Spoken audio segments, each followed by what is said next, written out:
إن الحمد لله نحمده ونستعينه ونستغفره ونعوذ بالله من شرور أنفسنا ومن سيئات أعمالنا. من يهده الله فلا مضل له ومن يضلل فلا هادي له.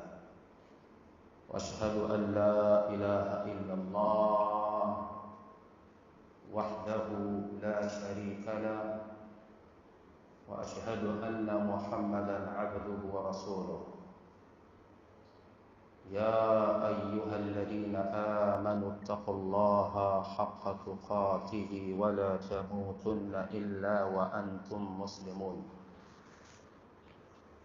يا أيها الناس اتقوا ربكم الذي خلقكم من نفس واحدة وخلق منها زوجها وبث منهما رجالا كثيرا ونساء، واتقوا الله الذي تساءلون به والأرحام إن الله كان عليكم رقيبا. يا أيها الذين آمنوا اتقوا الله وقولوا قولا سديدا يصلح لكم أعمالكم ويغفر لكم ذنوبكم، ومن يطع الله ورسوله فقد فاز فوزا عظيما. أما بعد، فإن أحسن الكلام كلام الله، وخير الهدي هدي محمد صلى الله عليه وآله وسلم، وشر الأمور محدثاتها، فإن كل محدثة بدعة، وكل بدعة ضلالة، وكل ضلالة في النار. ثم أما بعد، روى الإمام مسلم رحمة الله تعالى عليه في صحيحه من حديث أبي هريرة رضي الله تعالى عنه عن النبي صلى الله عليه وآله وسلم قال: لا تحاسدوا ولا تباغضوا ولا تناجشوا ولا تدابروا ولا يبيع بعضكم على بيع بعض وكونوا عباد الله إخوانا. المسلم أخو المسلم لا يظلمه ولا يخذله ولا يحقره. التقوى هاهنا، ويشير إلى صدره 3 مرات: بحسب امرئ من الشر أن يحقر أخاه المسلم، كل المسلم على المسلم حرام دمه وماله وعرضه. رواه مسلم. قال الحافظ ابن حجر العسقلاني رحمة الله تعالى عليه: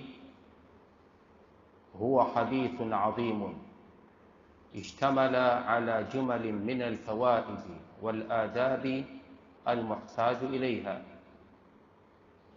فأصل دوام الأخوة بين المسلمين سلامة الصدر تجاه المسلمين، وقد حرص الإسلام على أمر المسلمين بكل ما فيه سلامة الصدر، كما حرص على نهيهم عن كل ما يعكر صفو ذلك.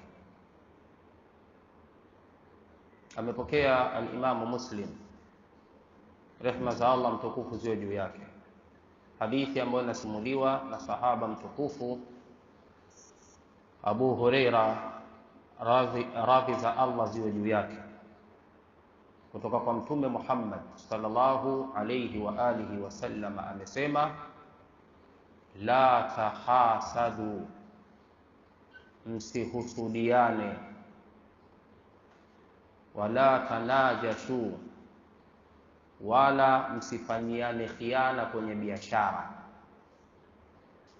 wala tadabaru, na wala msidharauliane, kupeana mgongo, mtu mmoja kumdharau mwenzake.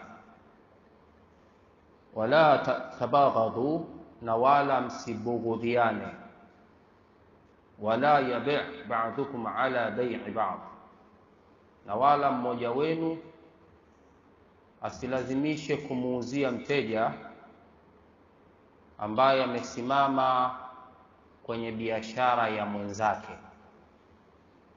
Yani upo na biashara, amesimama mteja kwenye biashara yako, unazungumza naye ili umuuzie, na huenda amekusha kuuliza ni kiasi gani bidhaa hii, na huenda ukawa umekusha kumtajia bidhaa hii nauza 500. Sasa asitokee Muislamu mwenzako akaja kumwambia yule bwana ambaye anataka kununua kwako, mimi nitakuuzia bidhaa hiyo kwa shilingi 300. Msifanye jambo kama hilo, kwa sababu linaleta chuki na bughdha katika nyoyo. Wakunu ibadallahi ikhwana, na mnatakiwa muishi kama waja wa Allah. Kwanza muwe mnatumikia ubudiyatullah wote, lakini katika utumishi wenu kwa Allah muwe mnatumikia kiudugu, na ndugu hamdhuru ndugu yake. Wakunu ibadallahi ikhwana, na kuweni waja wa Allah ndugu. Almuslim akhul muslim, kwa sababu kiukweli na kiuhalisia Muislam ni ndugu yake Muislamu mwenzake, na udugu huu wa kiimani una nguvu zaidi kuliko hata udugu wa kidamu. La yadhlimuhu, Muislamu hatakiwi kumdhulumu Muislamu mwenzake. Wala yakhdhuluhu, na wala hatakiwi kumfanyia khiana Muislamu mwenzake. Wala yahqiruhu, na wala haitakiwi Muislamu kumdharau Muislamu mwenzake. Aliposema maneno hayo Mtume Muhammad sallallahu alayhi wa alihi wasallam akasema, attaqwa hahuna, uchamungu upo ndani ya moyo. Wayushiru ila sadrihi 3, haya maneno aliyakariri mara 3, na mara zote alikuwa akiashiria mkono wake katika kifua chake akisema attaqwa hahuna. Ni kweli uchamungu unakaa katika moyo, na akisi ya matendo kutokea katika moyo ni dalili ya kile kilichojificha kwenye moyo. Narudia tena maneno haya, kile kinachoonekana kwenye matendo ya dhahir ni tafsiri ya kile kilichopo katika moyo. Ikitokea moyo kuwa salama na moyo kuwa mzima, unakwenda kuathiri katika matendo. Matendo yako yanafanana na usalama wa moyo wako. Lakini kutuaminisha kwamba wewe una uchamungu kwenye moyo, lakini matendo yako yanakinzana na yale madai ya uchamungu wako kwenye moyo, hiyo ni dalili ya wazi kwamba umetulazimisha tuamini kwamba wewe ni msafi kwenye moyo, lakini matendo yako yanakukataa kusadikisha huo ukweli wa usafi katika moyo. Mtume aliposema attaqwa hahuna, na akaashiria kwenye moyo mara 3, akatoa alama ya mtu wa shari. Akasema alayhi salatu wassalam, bihasbi mri'in min ash-sharri, inamtosha mtu, yatosha kuwa alama ya mtu wa shari, an yahqira akhahu muslim, kwa ile tu tabia ya kuwa mtu mmoja anamdharau Muislamu mwenzake. Hiyo ni dalili ya kuwa mtu huyo mwenye kudharau ni mtu wa shari, kwa sababu Muislamu kwa kuwa kwake amesalimu amri kwa Mola wake, huyu ni katika watu wenye heshima. Kwa kumletea dharau na kumshusha hadhi yake na heshima yake, yule mwenye kuyafanya hayo ni dalili ya kuwa yeye ni mtu wa shari. Kullu almuslim ala almuslim haramun damuhu wa maluhu wa irduhu, kila Muislamu juu ya Muislamu mwenzake ni haramu kwake kuchukua mali ya Muislamu mwenzake, ni haramu kwake kumwaga damu hata tone moja, litakwenda kulipiwa mbele ya Allah tabaraka wa taala, damu ya Muislamu mwenzake. Lakini ni haramu kwake kuvunja heshima ya Muislamu mwenzake, asichukue mali ya Muislamu, asivunje heshima ya Muislamu, asimwage damu ya Muislamu hata kama itakuwa ni damu ndogo.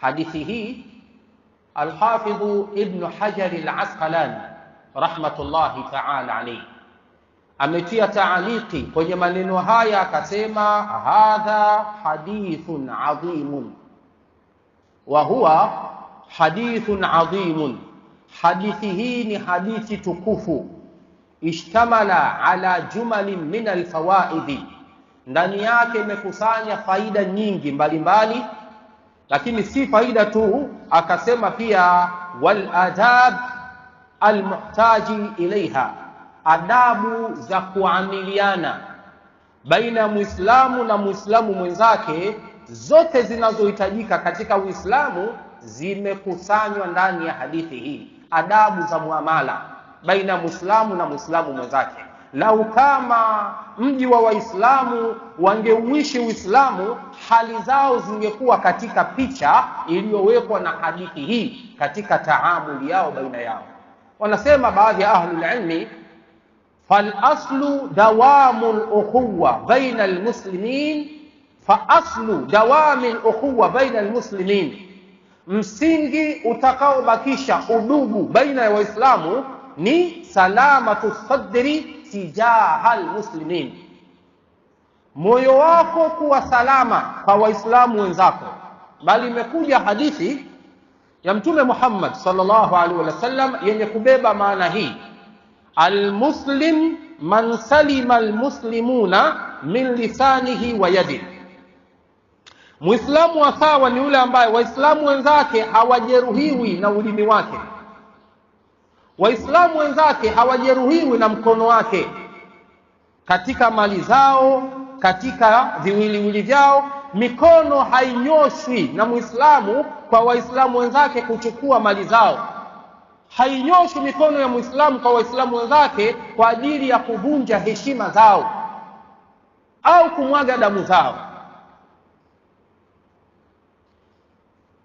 Maneno haya ya Mtume Muhammad sallallahu alaihi wasallam yametengeneza engo fulani ya Muislamu aliyokuwa salama. Ni yule ambaye kupitia yeye Waislamu wenzake wapo salama kupitia katika mkono wake pamoja na ulimi wake. Zikiwa zinavunjwa heshima za Waislamu na anayedai kuwa ni Muislamu, maana yake ulimi wake haupo salama kwa Waislamu wenzake. Ikiwa kama hazipo salama mali za Waislamu kupitia mikono ya Muislamu mwenzao, huyo Muislamu, Waislamu wenzake wapo salama na mikono yake. Anaingia kwenye ujumla wa maneno ya Mtume Muhammad sallallahu alaihi wasallam, almuslim ay alkamilu fi islamihi man salima almuslimuna min lisanihi wa yadihi. Qala ahlul ilm, wanawazuoni wanasema, waqad harisa alislamu ala amri almuslimina bikulli ma fihi salamati sadri, Uislamu umepupia juu ya Waislamu, kwa kila Muislamu juu ya Muislamu mwenzake awe moyo wake upo salama, una mapenzi, una ukweli, una usafi juu ya Muislamu mwenzake. Hali ya kuwa wewe una nongonongo, una chuki, una bughudha juu ya Waislamu wenzako, hiyo ni dalili mbaya kwako. Naam, najua katika jumla ya itikadi salama ya Ahlus Sunnah wal Jamaa kuna msingi wa alwala wal bara, kupendana kwa ajili ya Allah na kuchukiana kwa ajili ya Allah, ndio. Lakini msingi huu kanuni zake ni kwamba almuslimuna yuwaluna jumlatan illa idha dhahara fihim almaasi. Katika msingi wa alwala wal bara, waumini wanapendwa katika ujumla wao, ila kwa kiwango kile ambacho wanadhihirisha maasi. Watachukiwa kwa kiwango cha maasi yanayoonekana kwao. Walkufaru yuaduna jumlatan illa annahum yuayyiduna idha asabu shay'an, Makafiri wanafanyiwa uadui jumla. Kafiri popote ni mtu adui wa Uislamu, ila wanaungwa mkono pindipo wanapofanya jambo jema. Kwa hiyo kiwango cha wewe kumchukia Muislamu ni kiwango cha ule uovu unaouona kwake. Na dalili ya kuonyesha kwamba Muislamu anafanya matendo kwa misingi ya udhibiti wa dini ni kuweza kwake kubalance baina ya chuki na mapenzi kwa Muislamu na kafiri. Asili ya msingi wa imani, anatakiwa Muislamu apendwe. Weka mapenzi haya kwa Muislamu mwenzako, lakini kwenye sehemu ambazo panadhihirika baadhi ya makosa, chukia kiwango cha makosa tu, asili mapenzi ibakie. Kafiri kiasili anatakiwa achukiwe, lakini asichukiwe kwenye kufanya jambo jema. Akifanya jambo jema atapendwa kwa kiwango cha ule wema, lakini muda wa kuwa yeye ni kafiri, hatuna amani na yeye. Huu ndo moyo wa Muislamu unaoongozwa na miongozo wa Qur'ani na Sunna. Ayuhal mu'minun, hutuba iliyopita kabla hii leo nimeitoa kokobichi, nilizungumzia kauli ya Mtume Muhammad sallallahu alayhi wa alihi wasallam, law yu'ta an-nasu bid'awahum ladda'a rijalu amwala qaumin wa dima'ahum. Lau kama kila anayeleta madai anapewa stahiki kwa mujarradi wa kuleta madai, wangejitokeza watu wakadai heshima za watu, mali za watu na damu za watu. Katika hutuba ile niliweka vipengele vitatu. Kipengele cha kwanza, ithbatu da'awi kabla al-hukm, kuthibitisha madai kabla ya hukumu.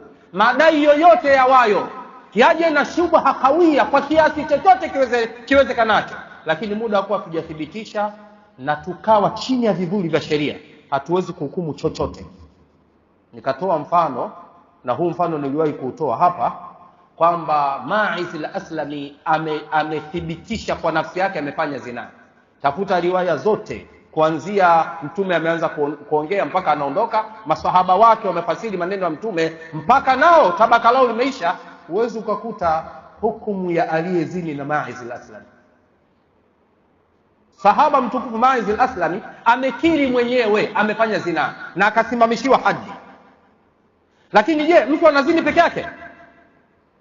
Aliyezini na Ma'iz al-Aslami ametajwa wapi?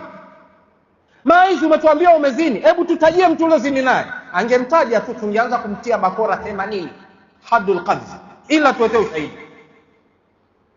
Wewe umekiri mwenyewe umezini, sawa, wewe umezini, umekiri mwenyewe mara 4. Lakini huyu mtu ambaye unamdaia kwamba umezini naye, ushahidi uko wapi? Sheria inataka kuthibitisha zina akiri mwenye kuzini, au upatikane ushahidi watu 4 waliona pete imeveshwa kwenye kidole. Ukizungumza lolote kwenye uzinifu kwa tuhuma, tunakutaka ulete uthibitisho wa sampuli hizo 2, hauna uthibitisho na kupiga bakora 80 hadi ya kadhi. Lakini pia nikazungumzia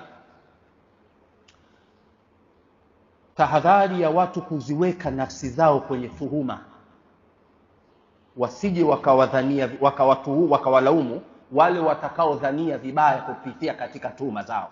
Nikatoa hadithi ya Mtume sallallahu alaihi wasallam, yupo na mke wake Safia binti Huyay, anapita kwenye njia, masahaba wawili maansari wanamuona, Mtume anawaita, njoeni, huyu nilionaye ni Safia binti Huyay, mke wangu. Wanauliza Mtume, tukudhania wewe shari? Anasema shetani anapita kwa wanadamu mapito ya damu, naogopa hili tukio litawatieni shari kwenye nyoyo zenu. Kwa hiyo kujiondosha katika mazingira tuhuma, hasa ukiwa una uongozi, wewe ni kiongozi, jamii inarejea kwako, usijiweke kwenye maeneo ya tuhuma. Lakini mwisho nikawaomba Waislamu, Allah juu ya viongozi wenu, msiwaweke viongozi wenu ni sehemu ya majaribio. Mna imani na Qur'ani na mna imani ya Sunna kupitia kwenye vinywa vya mashekhe zenu. Mkimdondosha shekhe, Qur'ani na Sunna zinakuwa zinaishi. Atawasomeni nani? Wakati tulikuwa tunasikia maneno ya Allah, tunasikia maneno ya Mtume kupitia kwenye kinywa cha shekhe. Shekhe ashakuwa mtuhumiwa, atakachokisema chochote tutageuza zile tuhuma ni sehemu ya utetezi anaofanya katika yale mazungumzo. Lakini leo nawaambieni Waislamu, Mtume Muhammad kwenye hadithi hii niliyoanza naye ametaja vitu 9. Kataja vitu ngapi? 9, na vyote ni katika makatazo. Twende na mimi pamoja. Cha kwanza, la tahasadu, kakataza husda. Cha pili akasema wala tanajashu, muamala mbaya kwenye biashara. Maana najash ni kwamba kuna mtu yupo dukani anataka bidhaa kwenye mnada, yeye ana shida na ile bidhaa, akasema ninalipa 500. Mnajiji akasema 500 ya kwanza, 500 ya pili, 500 ya tatu, anataka kumpa bidhaa, kwa mtu asema 600. Yule anayesema 600 hana nia kununua, anataka kumtesa na kumkomoa huyu mnunuzi ambaye mwenye shida na ile bidhaa. Akasema 700, huyu bwana akapanda akasema 1000. Mnunuzi akasema 1500, yule bwana akasema 3000. Wakati hana shida kununua, anataka kumkomoa, ima kwa mkataba baina yake na baina anayeendesha mnada, au kuamua tu kumdhuru. Hii inaitwa najash. Mtume akasema jambo la pili, wala tanajash. 3 akasema wala tabaghadu, msichukiane. Jambo la 4 akasema wala tadabaru, msidharauliane, msitiane migongo, maana ya dharau. Lakini jambo la 5 akasema wala yabi' ba'dukum ala bay' ba'd. Nimetafsiri maana hii, usiuze wakati mwenzako shaka na mteja wanataka kuelewana, wewe unakuja anambia njoo nunua kwangu, nitakupa kwa bei pungufu. Mambo 5, sawa? Lakini baada ya hapo akasema Muislamu ni ndugu yake Muislamu, akasema la yadhlimu, akakataza dhulma. Lakini pili akasema wala yahqiru, akakataza dharau.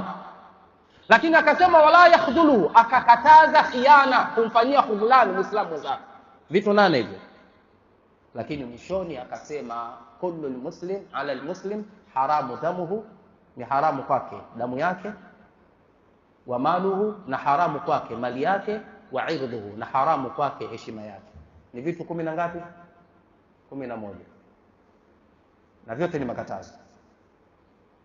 Muislamu, unataamali vipi na makatazo haya ya Mtume Muhammad sallallahu alaihi wasallam baina yako na baina ndugu yako Muislamu?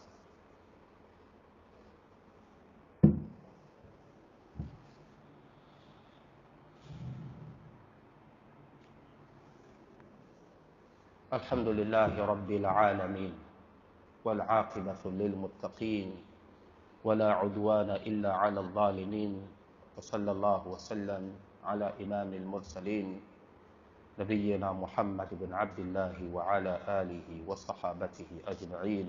أما بعد.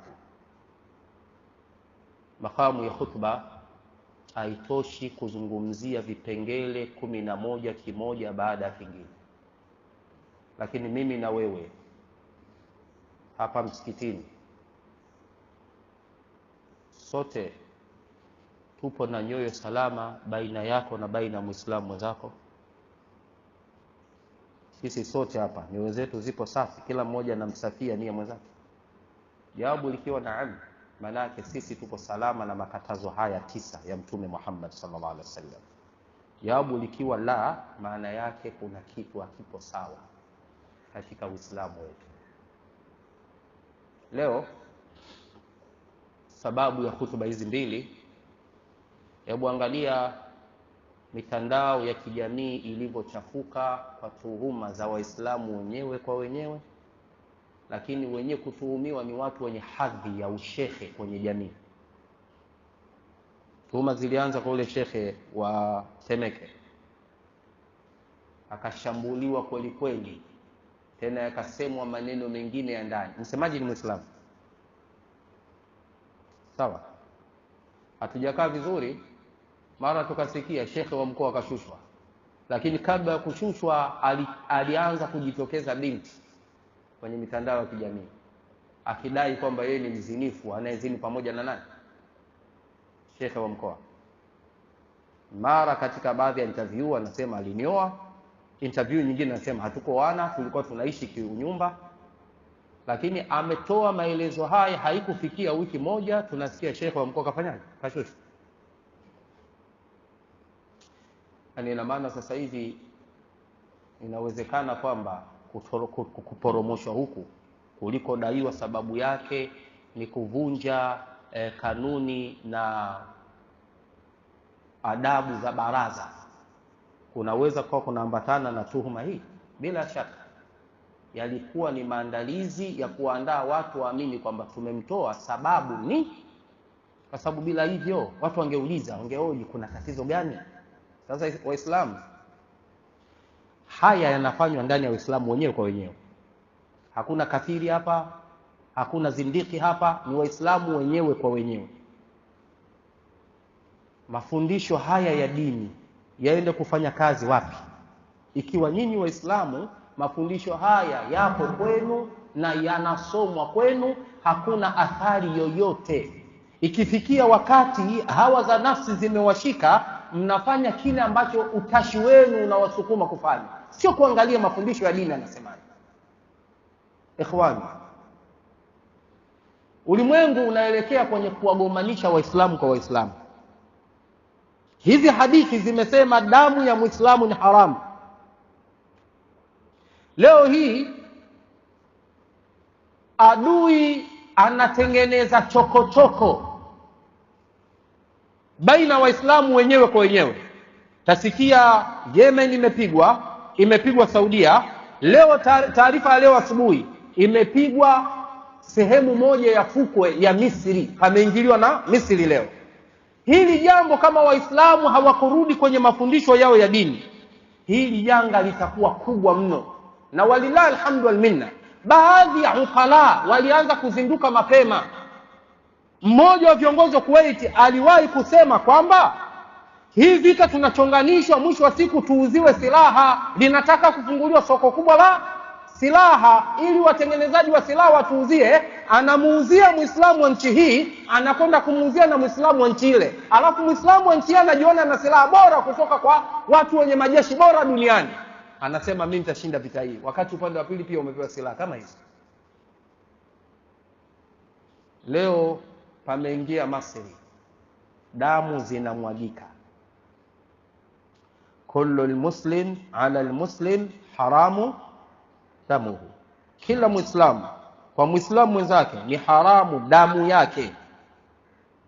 Wa maluhu, na ni haramu mali yake. Wa irbu, na ni haramu heshima ya Muislamu kuivunja.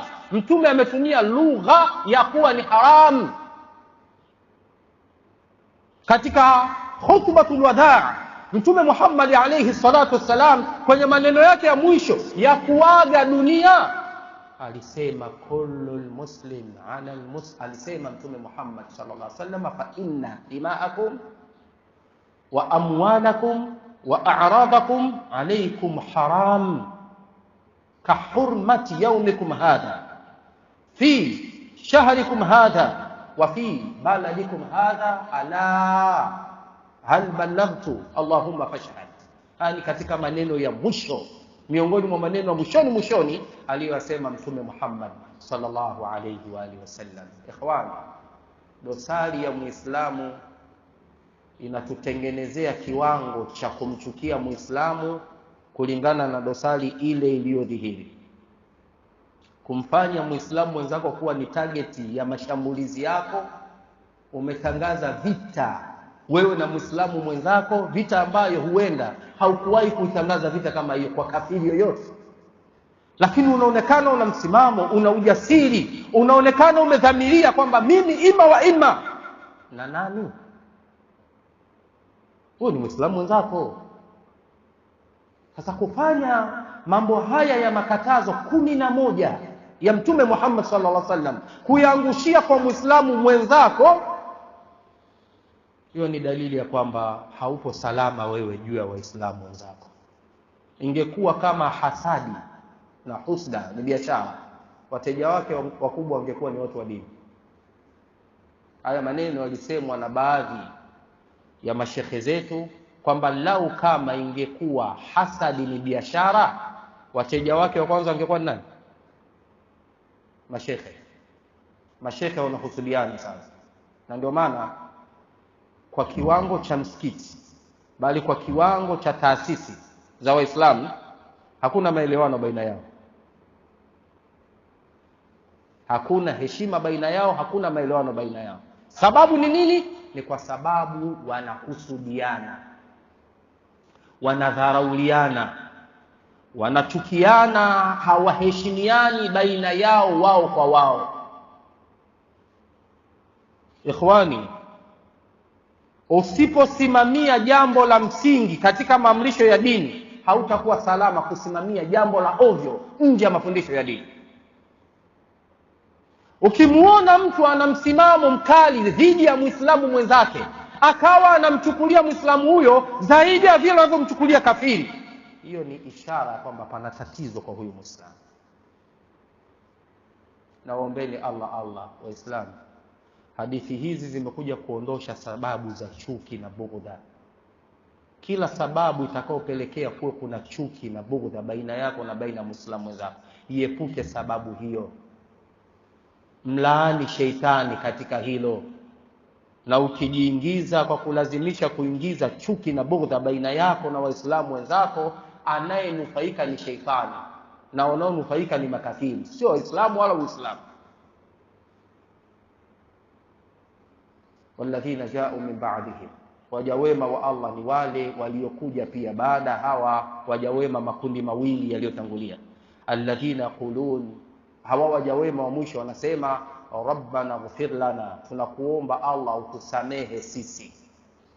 Wal ikhwanina alladhina sabaquna bil iman, na tunakuomba uwasamehe ndugu zetu waliotutangulia katika imani.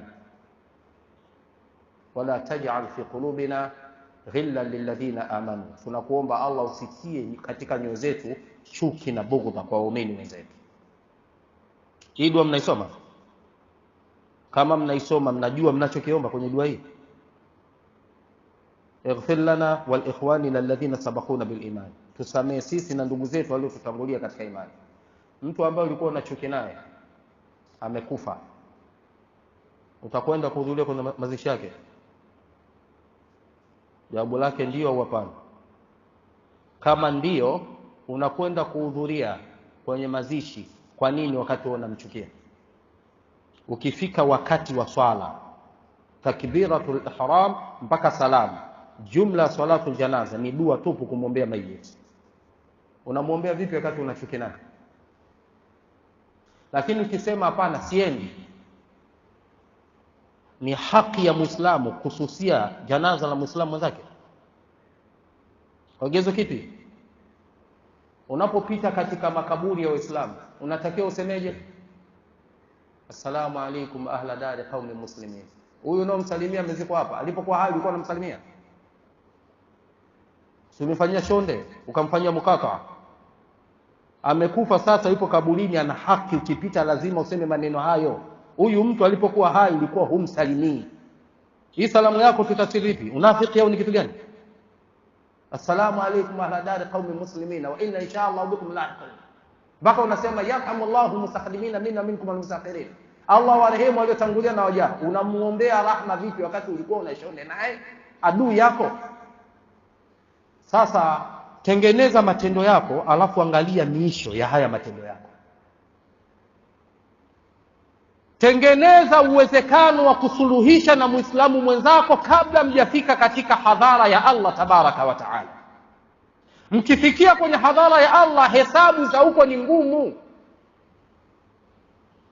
Hizi dhulma mnazofanyiana baina yenu hazitalipwa dinaran wala dirhaman. Hizi dhulma zinazofanyika baina yenu mtakwenda kulipa thawabu zenu. Mpaka zikiisha thawabu zenu kuwalipa na watu bado wanadai, watachukuliwa madhambi yao, mtishwe nyinyi mnaodaiwa. Mtume anasema thumma turiha fi nar, kisha baada hapo wanatupwa katika moto kwa sababu ya matendo ya hapa duniani. Nasallallahu husnal khatima. Subhanakallahumma bihamdik, ashhadu an la ilaha illa anta, astaghfiruka wa atubu ilayk. Nataka niseme neno moja lakini nilisahau, hata nilimalizie. Katika moja ya neema tulionayo sisi Waislamu wa Darul Hadith Ununio, ni moja ya markazi zenye mfano wa kuigwa. Ukimkuta shekhe wa markaz na vijana wake wawili wanaowasilisha kama mashekhe, utaona kila wakati kama ndugu, wakiwepo pamoja wanachekeana, wakiwa mbali wanapigiana simu, wanaheshimiana, mkubwa na mheshimu mdogo, mdogo na mheshimu mkubwa. Tuna watu ambao tupo nao hapa, wao ndio ambao wametuita sisi hapa, wana hadhi ya kuwa wafanyabiashara, wana elimu kubwa za kidunia, lakini wanatuheshimu sisi mashehe, utafikiri labda si ndio viongozi kwao. Na hii ndio matunda yanayotokea. Nimeshawahi kusikia chokochoko yote hapa, na kwa nguvu kubwa ikitokea chokochoko yote tunaishambulia hapa. Wakati mwingine mpaka mimi nalaumiwa, shehe, kwa nini useme ili mbele za watu? Nasema nakata mzizi wa nini? Pesa. Walillahi alhamdu wal minna. Sisi kwenye sehemu ya kosa tunaambiana pale pale, hatutaki kutengeneza nyoyo vifundo alafu pembeni unaenda kusema yule fulani, yule Uthmani, yule. Hakuna. Sisi Uthmani ana makosa tunamwambia, Abu Musa ana makosa anaambiwa. Markazi yetu ni mmoja ya markazi za mfano wa kuigwa. Mimi nimefanya kazi na marakizi nyingi, taasisi nyingi, lakini walillahi alhamdu wal minna, markazi Darul Hadithi imenyoka. Hii ni neema, iendelezeni. Na miongoni mwa sababu za kuwa neema hii inafanya kazi, kila mmoja kwa hadhi yake anapewa heshima yake. Msomi wa dini anapewa heshima yake, imamu anapewa heshima yake, mwalimu wa watoto anapewa heshima yake, kiongozi anapewa heshima yake. Huyu kiongozi anayeheshimiwa, yeye mwenyewe anawaheshimu walioko chini yake. Katika watu ambao tunawaheshimu sana, wazee wetu, Allah afanye haraka shifaa yao. Sisi tunawapenda pamoja na kwamba walikuwa wakosoaji wakubwa, na mimi mara nyingi nimesema hapa, mimi katika watu ambao nawaheshimu sana, mmoja wapo Babu Suma, kwa sababu ananikosoa kila nikikosea. Lakini kwa wenzetu huko, akikukosoa mtu unamjengea chuki na bughudha. Na mimi nimesema mimi nipo salama kwa kupatikana mtu akuninyoshia kidogo na mesha hapo nakosea, ndio mimi nakuwa salama. Lakini kuwajengea hofu watu ikawa mimi nakosea hapo naogopa kuniambia, maana yake nazalisha balaa katika mjitama wa Kiislamu. Hili neno ni muhimu, nitaka kulimalizia. Sisi markazi yetu walillahi alhamdu wal minna tupo kwenye neema kubwa, na kila mmoja anayekuja hapa ataona muonekano huu. Sasa kama kuna mtu yote ana choko zake za pembeni, kama utamsikia mtu yote anaongea maneno fulani pembeni, hayo ni ya kwake, lakini sisi hapa tuko salama salmi walillahi alhamdu wal minna. Ukhuwa islamia ndivyo unavyotakiwa kuwa. Subhanakallahumma bihamdik, la ilaha illa anta, astaghfiruka wa atubu ilayk. Wa sallallahu wa sallam ala nabiyyina Muhammad wa ala alihi wa sahabatihi wa sallam, walhamdulillahi rabbil alamin, wa jazakumullahu khairan. الله أكبر الله أكبر.